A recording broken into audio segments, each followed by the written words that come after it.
The Senate Commerce Committee will come to order. I appreciate all my colleagues being here this morning.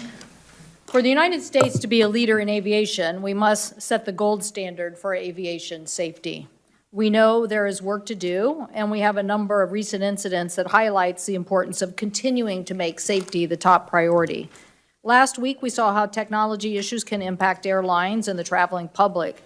Today, we welcome Acting FAA Administrator Billy Nolan to the committee to help understand what went wrong with the NOTAM system and what actions the FAA is taking to make sure this never happens again. How do we make sure the agency has the necessary resources to modernize its IT infrastructure? And how do we ensure a safe and efficient and reliable network? How can we ensure our global competitive edge? Mr. Nolan understands these challenges. On January 11th, he ordered the first national ground stop since 9/11, and this was a significant event. More than 1,300 flights were canceled, and more than 9,500 were delayed.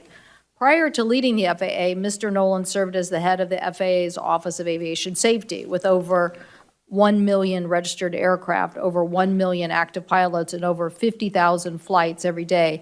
The Aviation Safety Office has a very big job. As an experienced airline pilot, Mr. Nolan understands the importance of the NOTAM system. These notices provide real-time safety information, flight operations, and without access to this information, safe aircraft operations really are not possible. This hearing, like last week's, which I believe still shows the investment in technology that needs to be made, Southwest could have updated their system and didn't, and a critical event happened. Now we want to make sure a critical event like happened with our NOTAM system also doesn't happen. And how do we keep our economy moving forward? These incidents are concerning. They impact Americans' confidence in our aviation system, and our aviation infrastructure is critical to American safety and security.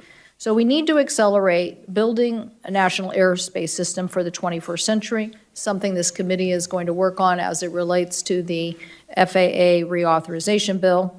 And the 23 authorization bill will give us many opportunities to talk not just about this issue, but other issues, but our appropriator colleagues also have to do their job.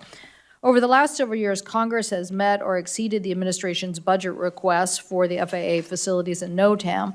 But Mr. Nolan will talk today about additional funds, why Congress needs to why a clear picture needs to be painted about the needs of our airspace system for the future. To be sure, the FAA must have redundancies and not a single point where a failure can happen in a key system like we just saw. And we have to have a responsibility to ensure that every taxpayer is provided a maximum value on return. Therefore, we must see clearly the obstacles ahead and what a path to make sure that we have this most modernized system. Today's discussion on NOTAM and national airspace are really part of a bigger picture. I'm sure there will be other issues that come up today as events of the last several weeks have pointed out the roles of FAA in our airspace system, working with DoD and others. So we look forward to the questions and opportunities to have you before the committee to address these important, timely questions. I'll now turn to the ranking member, Senator Cruz.